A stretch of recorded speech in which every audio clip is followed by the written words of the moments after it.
Vah! Ay! Nereye?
Birkaç gündür güzel yağmur yağınca odunlar ıslandı. Bunlar kuru odunlardan. Şimdi kırdığımız odunlardan bir kısmını burada yakacak olarak kullanacağız. Bir kısmını da dağa götüreceğiz. Yağan yağmurla birlikte dağdaki odunlar ıslandı. Yine yağmur yağarsa biz ıslanmamak için ya da ıslandığım zaman kurumak için kırdığımız odunlardan orada yakacağız.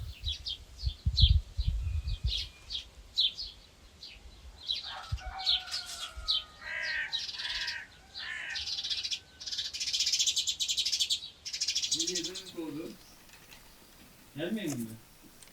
Gelmeyin mi? Gelmeyin mi?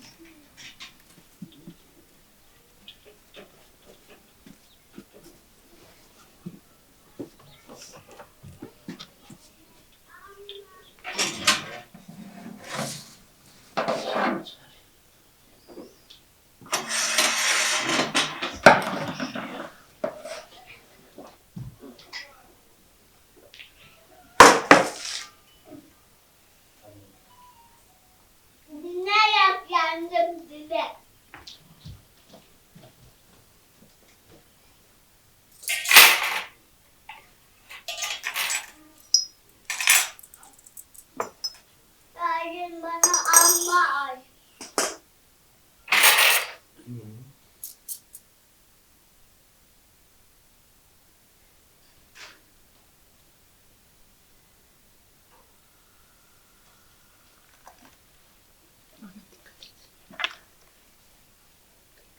Güzel olmuş mu? Yani. Şundan da kaşık. Bir tane.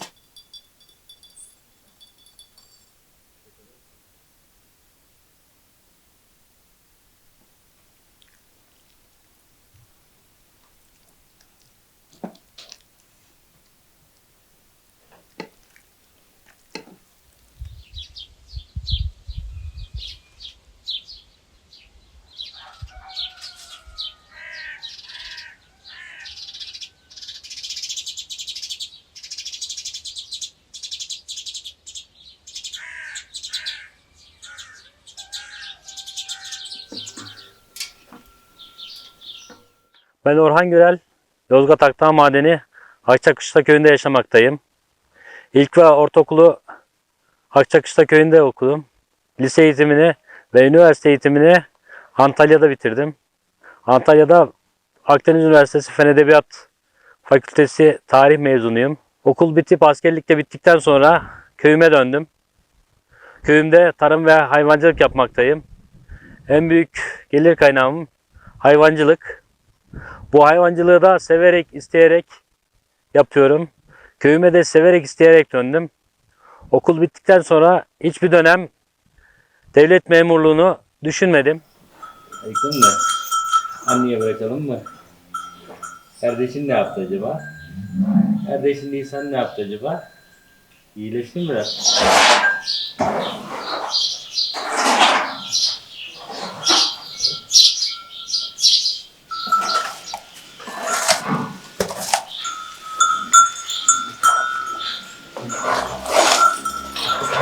Köyde günlerimiz yoğun bir şekilde devam etmekte.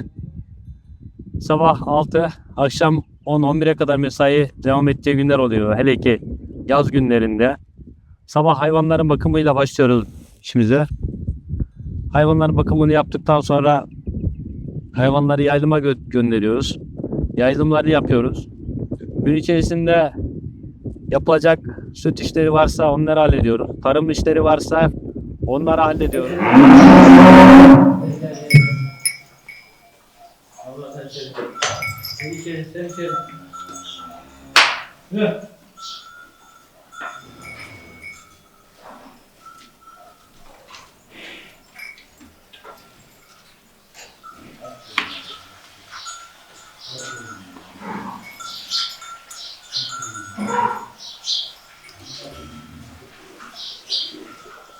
Toplandın mı biraz?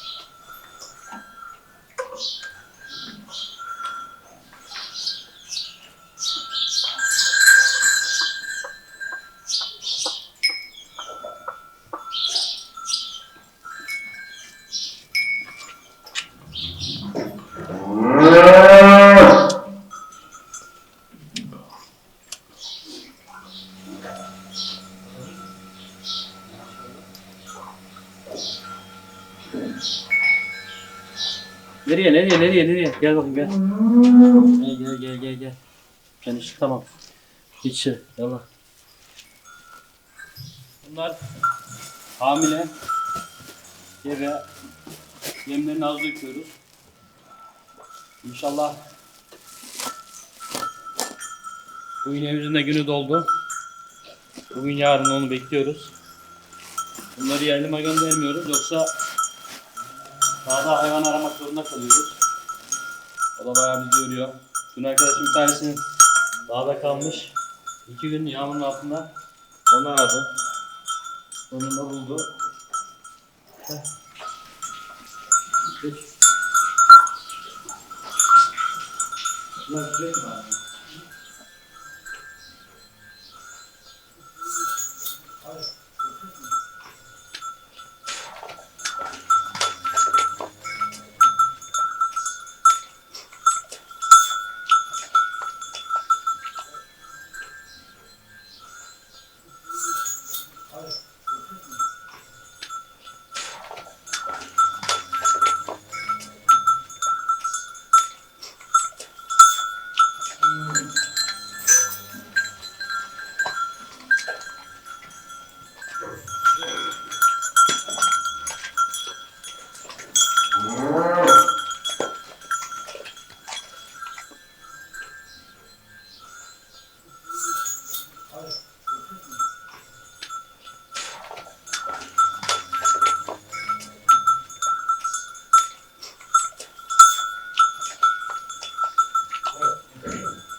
Oh. Oh.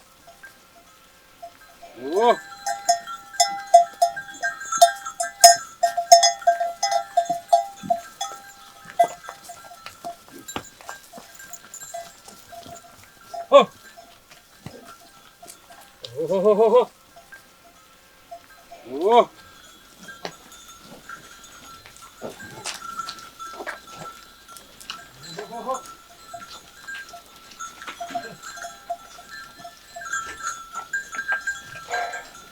Köyümüz Akdağ Madeni'ne bağlı bir köy. Akdağ Madeni'nin batıdaki en son köyü.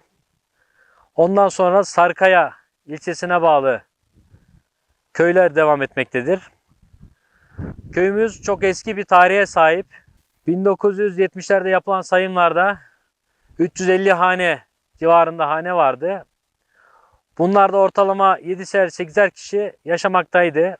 Ama yaşanan göçler nedeniyle her köyde olduğu gibi burada da hızlı bir şekilde insanlar şehirlere göç ettiler.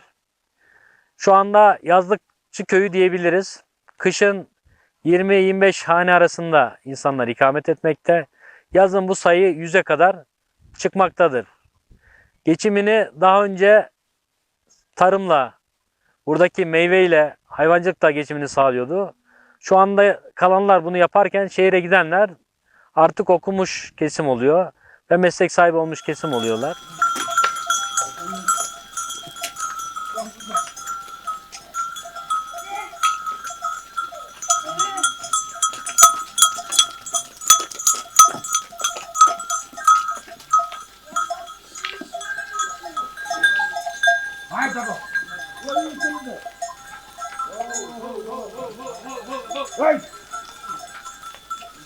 Mevsime göre de yaptığımız iş değişebiliyor. Bahar olduğu zaman baharın hayvanların bakımları oluyor. Bakımlarla birlikte tarladaki işlerimiz oluyor. İlaçlamadır, gübrelemedir.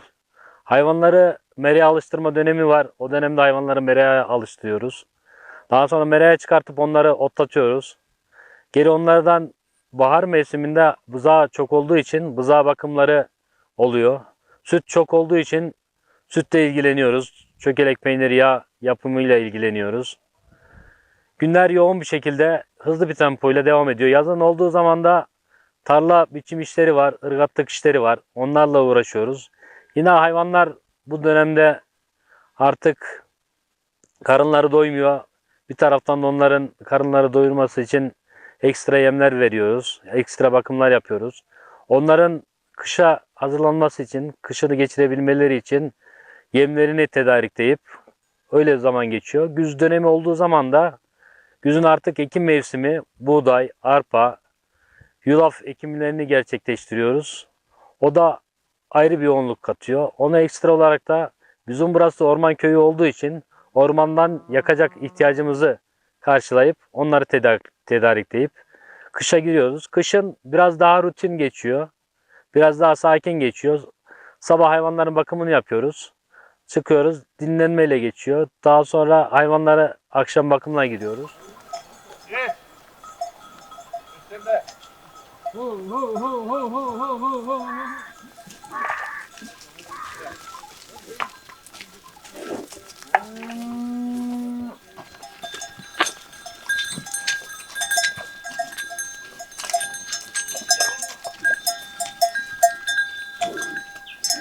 Hadi gidelim.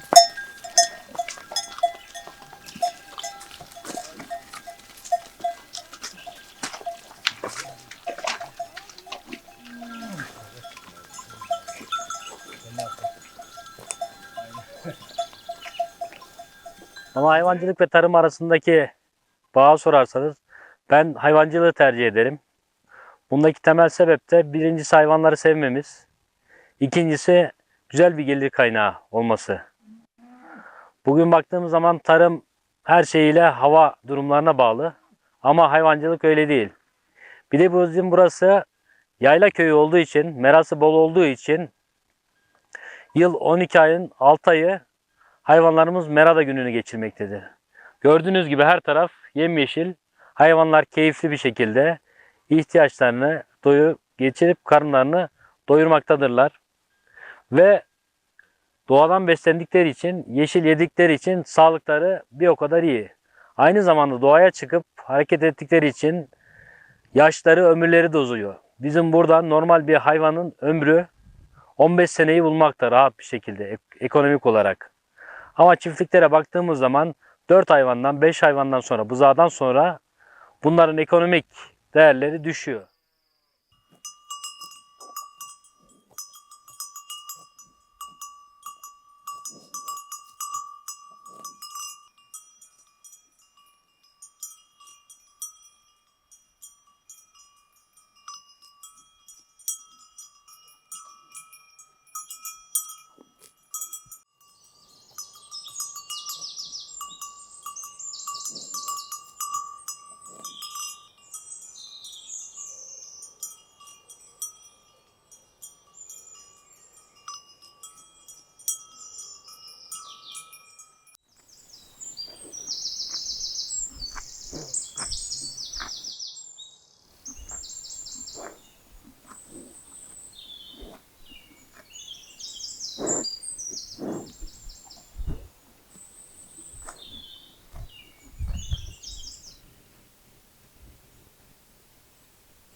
Hayvancılık bazı insanlar için bir ütopya ama işin içerisine girdikten sonra bunun zorluklarını da görüyoruz. Bunlar nedir? Sağlık sıkıntıları vardır. Ayrıyetten yem maliyetlerinin yüksek olması vardır. Ayrıyetten cumartesi pazarımız gibi bir tatiller yoktur. Buzağımızın bir tanesi hastaydı. Onu ölmesi ekonomik olarak bize bir kayıp. Canlı olup bu şekilde hasta olmasa da psikolojik olarak bize bir sıkıntı. Çünkü insan o hayvanı o şekilde gördüğü zaman üzülüyor. Elimizden geldiğince hayvanları konforlu bir şekilde ayakta tutmaya çalışıyoruz.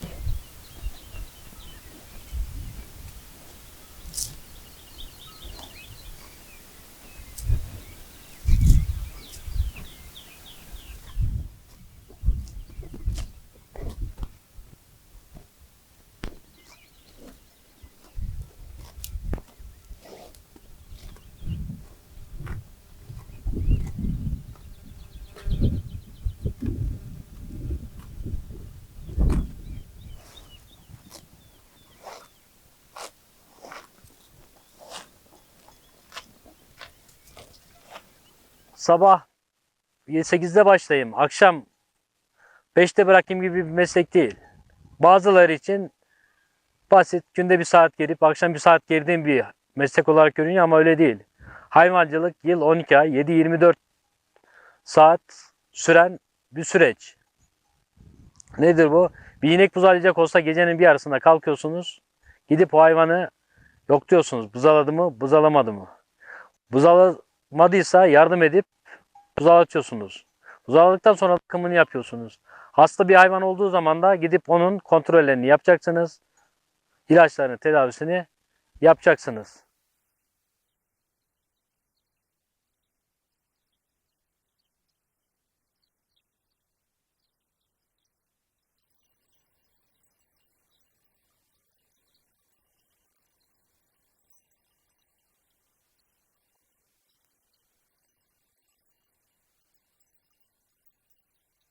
Bu iş tek başına yapılacak bir iş değil hayvancılık. Neden? Ailenizin yanında olması lazım. Hiçbir şey olmasa psikolojik olarak rahatlık hissedersiniz. Ayrıca yanınızda eşinizin olması size ayrı bir moral verir. Çocuğunuzun hayvanların yanına gelmesi size ayrı bir moral verir. Siz olmadığınız zaman ona sahip olabilecek, onu kontrol edecek birinin olması lazım. Bazı insanlar 10 mala, 15 mala, 20 mala çoban tutmaktadır.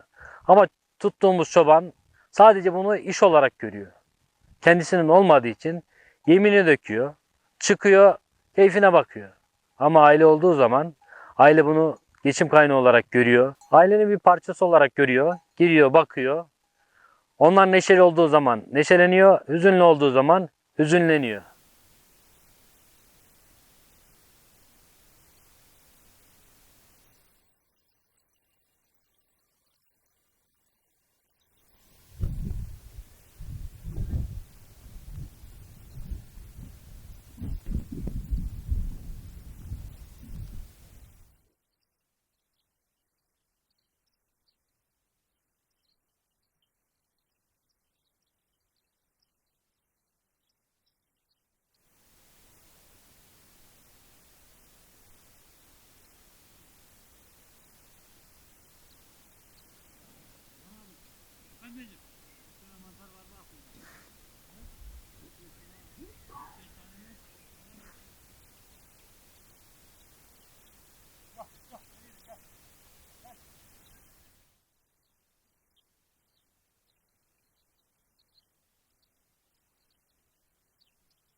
Doğada olmanın hayvan gütmenin en güzel yanlarından bir tanesi de doğanın nimetlerinden faydalanabilmek.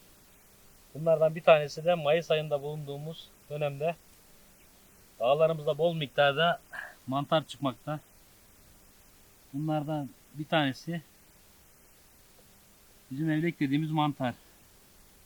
Evdeki mantarlarımızı güzelce tuzla, tereyağıyla pişireceğiz közün üzerinde. Yufka ekmeğinin arasına sarıp afiyetle yiyeceğiz. Bayağı da güzel mantar bulduk. Bulmaya da devam ediyoruz.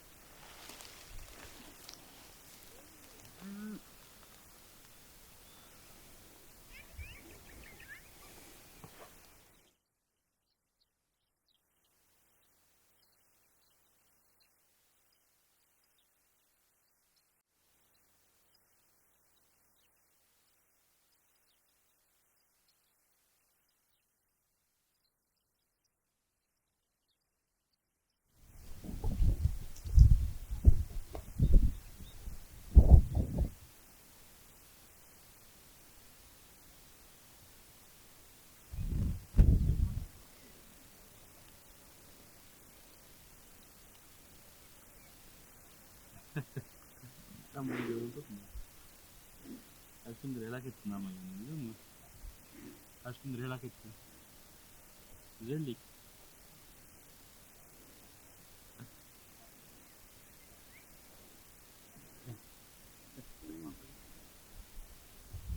Yani seni bırakmayayım mı? Yani seni bırakmayalım, tamam mı? Evde yat dinle.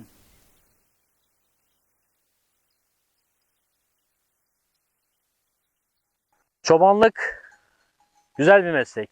Nasıl güzel bir meslek? Doğadasınız, tek başınasınız, sakinsiniz. Kafanız sakin, dingin. Bugün geldik, hayvanlarla birlikteyiz. Trafik sıkıntımız yok. Şehrin egzoz dumanı yok. Doğayla iç içe baş başasınız. Bunu ilkokul 2'den beri çobanlığı yapıyorum diyebilirim. Bu bize ne artılar sağladı? Bugün ilkokul 2'deki çocuğu, 3'teki çocuğu siz kalkıp markete dahi gönderemezken biz bu hayvanların peşinde koşturduk. Köyde yaşamanın, hayvancılıkla uğraşmanın en büyük avantajlarından bir tanesi de çocuklara üzerindeki olumlu gelişimdir. Çocuklar özgüvenli bir şekilde hayatlarını burada devam ettirmektedirler. Hayatı tanımaktadırlar. Dört duvar arasında kaybolup gitmiyorlar. Burada doğada çamurla, hayvanlarla, kediyle, köpekle, bahçeyle haşır neşirler. Şehirdeki çocuk marketten sebzeyi alıp yerken buradaki gidip dalından mis gibi kokan sebzeyi yemektedir. Sen elini yakan, sen daha küçüksün. Ne? Sen elini yakan, sen daha küçüksün bunları yapmak için. Bilmediğimiz mantarları yiyemiyoruz. Bu aynı. Hepsi bir yerde olduğu için onlar artık midemizde büyüyecek.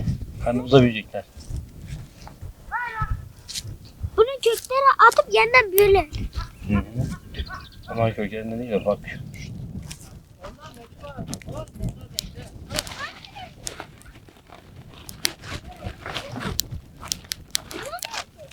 Bana şehre mi gitmek istersin, köyde mi kalmak istersin diye soruyorlar. Paran olursa veya çocukların büyürse diye. Ben her zaman param da olsa, çocuklarım da büyürse köyde olmayı tercih ederim. Bunun sebebi doğadayız. Sessizlik, sakinlik var. Bazen gözlerimi kapatıyorum. Acaba şehirde olsam ne yapardım diyorum. Sabah 6'da kalktım. Trafik, iş, akşam geldim. Yorgunluk, yemek yiyip yat. O hayat bana göre değil. Benim hayatım sıradanlığın üzerinde her gün başka maceralar yaşamayla geçmesini istiyorum.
Üniversite bittikten sonra bir 15 gün otelde çalıştım. Bu benim hayat felsefemi oluşturdu. Yaşama bakış açımı, şehire bakış açımı ve çalışmaya bakış açımı değiştirdi. Bu nedir? Ben Antalya'da ikamet ederken otel Kemer'deydi. Yaklaşık günlük olarak 8 saat, 9 saat çalışma mesaisi, haftada 6 gün çalışma günü, artı bize servis olayı vardı. Yazın sıcak olması, nemli olması ve otelde çok doluydu. Çok acayip bir şekilde yoruldum 15 gün. Bir gün servisi kaçırdım. Geldim eve. Yorulmuştum da 15 gün yorgunluğun içerisinde. Bu mesai saatlerinin içerisinde de yemek molası sadece 5 dakikaydı. 15 dakika haricinde full time servisi kaçırdıktan sonra bir gün istirahat edeyim dedim. O bir günüm 3 güne yayıldı. 3 günde ben yattıkça, dinleneyim dedikçe yorgunluğumun çıktığını hissettim ve kendimi çok yorgun olarak gördüm. Dedim ki belin işinde bu ücretlerle çalışıp sağlığımdan olacağıma, hiçbir yere bir kenara para koymayacağıma göre gideyim kendi işimi yapayım dedim. Ve geldim, tarım, hayvancılıkla uğraşıyorum.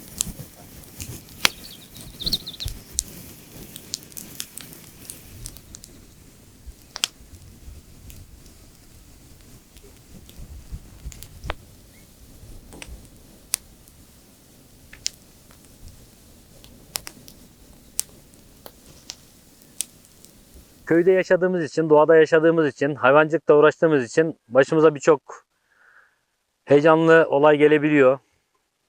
Veya üzücü olay gelebiliyor. Heyecanlı olarak şunu anlatalım.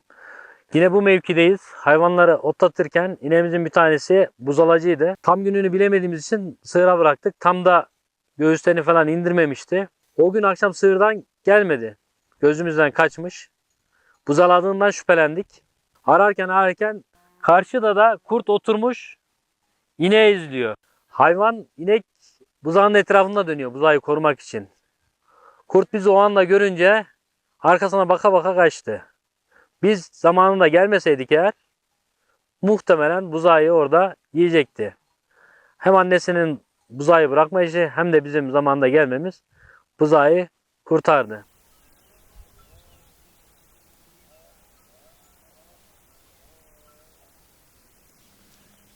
Ateşimiz güzelce yandı. Köz düşmeye başladı. Suyumuz da kaynadı. Şimdi çayımızı demleyeceğiz. Bayağı sıcak. Suyumuz doğalda kaynağından. Çaydanlıkta orijinal isli çoban çaydanlığımız. Vazgeçilmezimiz. Küçükken bundan her gittiğimiz yere bir tane götürürdük. Gittiğimiz yerde çaysız kalmazdık. Bazıları önce çayı döküyor, sonra suyu döküyor. Bizde de üstten demleme, önce suyu döküp sonra çay döküyoruz. Su az olduğu için bugün çok az bir takviye yaptık üzerine. Şimdi güzelce demlenmeye bırakacağız. Böyle közün, ateşin yanında ağır ağır demini alarak demlenecek.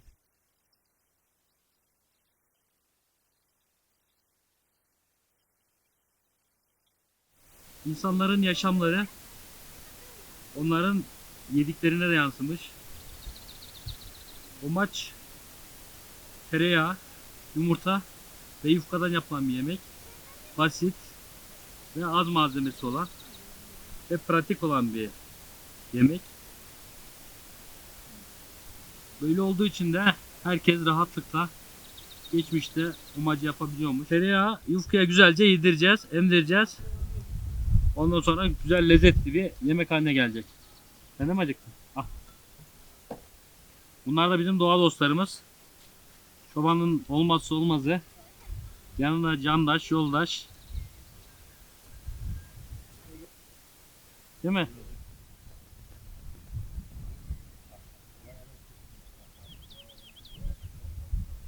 Amacımızın yanında soframızı zenginleştirmek için, proteini karşılamak için tavuk etimiz de var.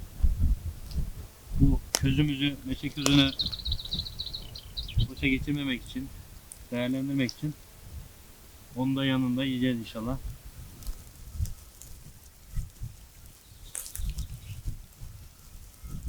Bol tereyağla güzel bir yoğurmaç yapacağız.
Köyümüz ormanlık bir köy. Meşe ve çam ormanlarıyla kaplı bir köy. Florası da çok geniş bir flora. Kekik, buranın salebi çok meşhurdur. Türkiye çapında, dünya çapında en orijinal salepler bizim köyde ve Akta dağlarında yetişmektedir. İklim olarak karasallı hissettiğimiz bir köy burası. İklime sahip, kışları kar yağışıyla geçer, yazları sıcak, baharları da yağışlı geçer. Ekim olarak genelde arpa, buğday ekmekte insanlar. Meyve olarak da burası zamanın meyve deposu, elma deposuydu. Birçok ilçeye buradan meyve giderdi. Elma, armut giderdi. Çok güzel bağlarımız vardı. Onlar da insanların göç etmesiyle birlikte maalesef onlar da artık kullanılamaz hale geldi.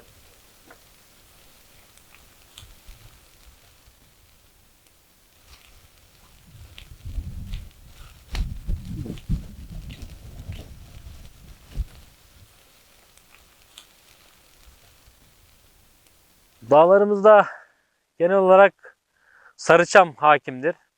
Buranın çam olarak. Meşe olarak palamut meşesi daha çok. Boyları kısa, dağılır.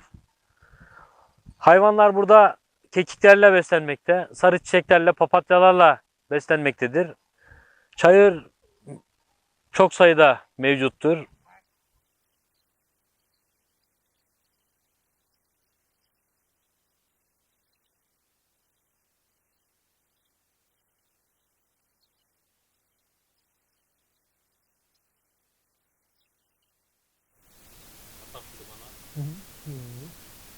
Elime sağlık oğlum, yediğin.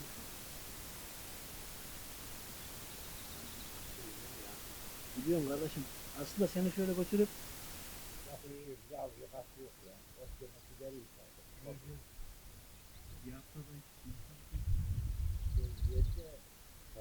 Dağlarımızdaki ot florası geniş olduğu için, çiçek florası geniş olduğu için, hayvanlar da bunu yedikleri için hem sütleri lezzetli, kaliteli oluyor, hem de etleri kaliteli olmaktadır.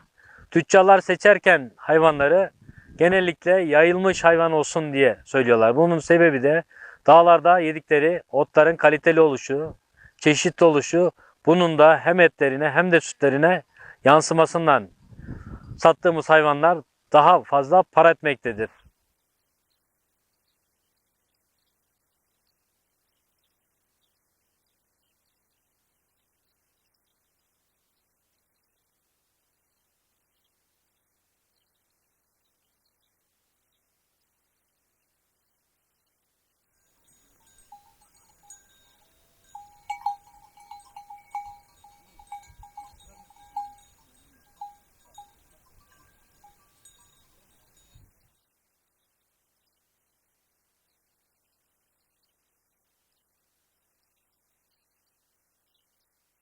Buralarda yaban hayatı biraz daha hızlı geçiyor. Yabani hayvanımız çok. Dağlarda yabani hayvan çok. Kurt çok fazla. Tekli gezen var, çiftli gezen var. Sürü halinde gezen kurtlar var. Tek bir ayımız var. Onun haricinde bir ayı, iki de yavru buralarda gezmekte. Sürekli karşılaşılan bir hayvan. Tilki haddinden fazla evlere kadar artık girmeye başladı. Nadir görülen hayvanlardan bir tanesi de vaşak. Burada vaşak hayvanları da artık görülmeye başladı. Çirkeklik var çok sayıda. Kınalı keklik bazen görülmektedir. Tavşan var. Tavşan avcılığı da yapılmakta. Çok sayıda da yaban domuzu var. Dağlarımız geniş olduğu için, çalılık olduğu için yaban hayatı çok canlı, çok sayıda çeşitlilik var.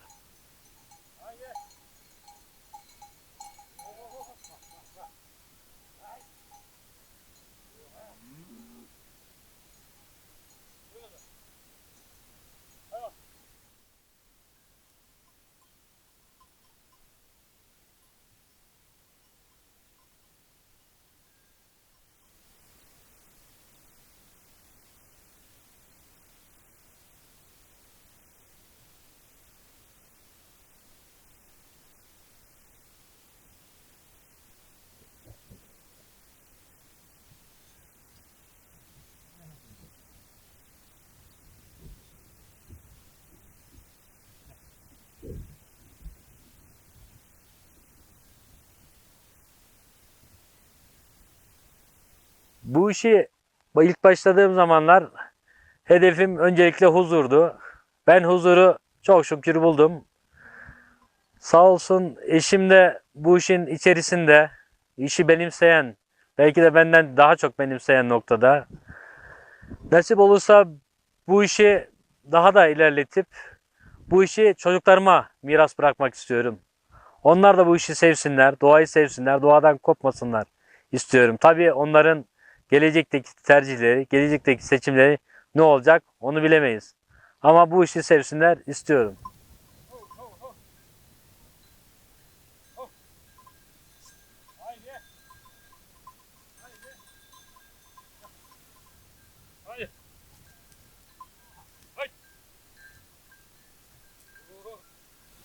Ay.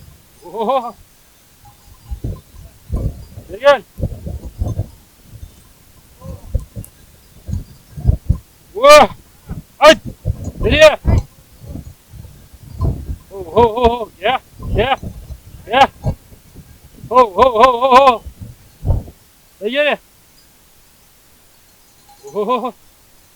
Bazı insanlar köye hevesleniyor, yaptığımız işe hevesleniyor, hayvancılığa hevesleniyor, doğaya hevesleniyor. Ama bunların bu işe girerken artılar ve eksiler var. Bunları da gözeterek girmek lazım. Bunu en başından yaşayan biri olarak tavsiyelerim şudur ki, bu işte gece ve gündüz yok. Bu işte rahatlık yok. Bunu bilmek lazım. Bu işte her zaman kazanacağım yok. Dönem oluyor, çok kaybettiriyor. Ama dönem oluyor, kazandırıyor. Bu işte istikrarlı olmak lazım. Her sene yapıp kolay kolay pes etmemek lazım. Bizim kaybettiğimiz yıllar oldu. Ama kazandığımız yıllar daha çok oldu. Köye bir düzeni bırakıp gelmek kolay. Ama bu düzeni ilerletmek zor. Bunun için buraya gelirken büyük hayallerle değil de küçük beklentilerle girip büyük hayallere ulaşmak lazım.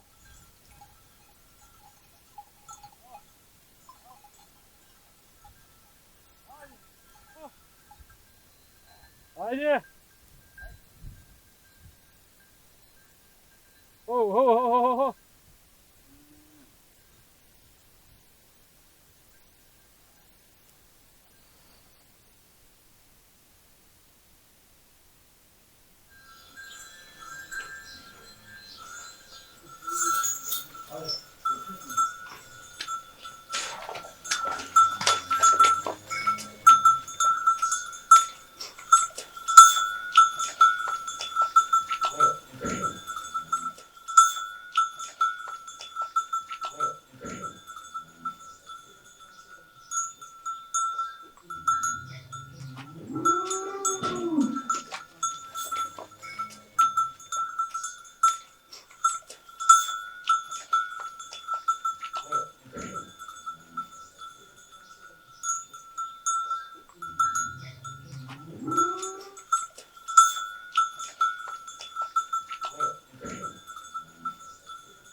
Uzundur. Bunun boynuzlarından şart. Çok korkunç. Bazı arkadaşlar ben bu işi yapacağım diyor.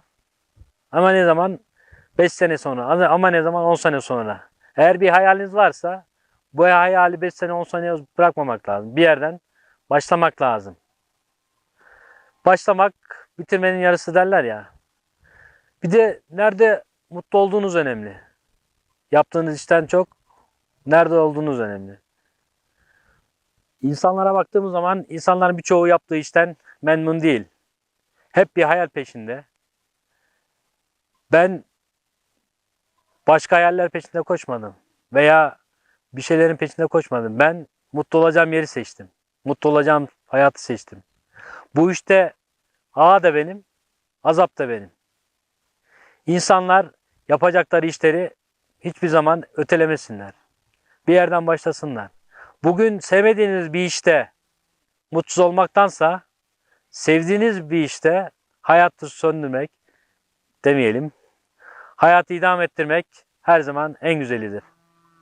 İnşallah herkes bir gün hayatta hayal ettiği şeylere kavuşur, yaşantıya kavuşur ve onu yaşar.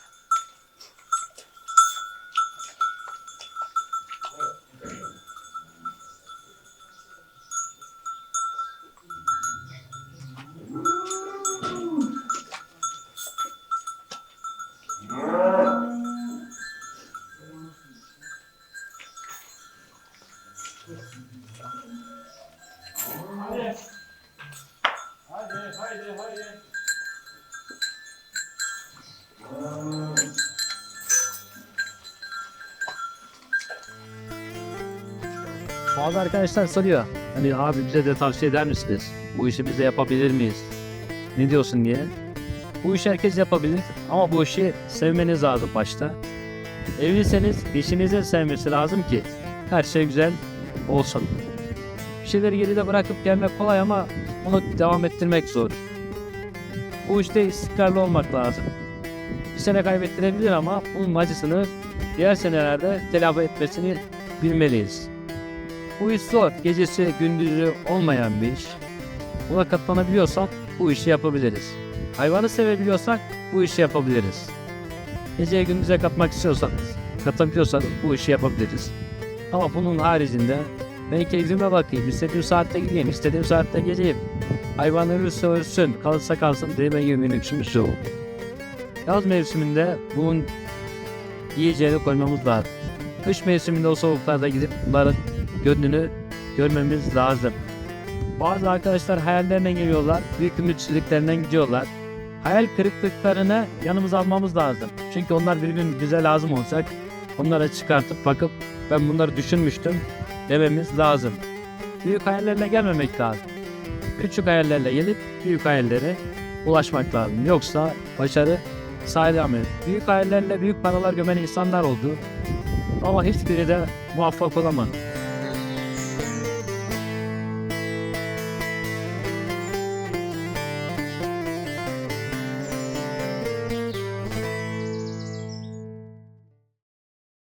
Kızımızın adı Nisan. Bir de bunun kardeşi var Doruk. Bunlar ikiz olarak uzaladılar. Biraz gece bizi yordular. Ama çok şükür sağ salim doğdular. Doğduktan sonra kızlarımız bunun bir tanesine Doruk, bir tanesine de Nisan dedi. Bu Nisan'ımız bir filmden esinlenerek. Yalnız kızımız biraz üşüttü. Ciğerlerini üşütmüş. Bize biraz zorluk çıkardı. Bizi biraz üzdü. Ama çok şükür birkaç gündür topladı, artık emmeye başladı. Biraz daha iyiyiz. İnşallah daha da iyi olacak. Bizi de mutlu edecek. Değil mi kızım? Gel. Gel, gel, gel. Bunlar ayrı bir şey. Bunların yanınıza geldiğiniz zaman her şeyi unutuyorsunuz.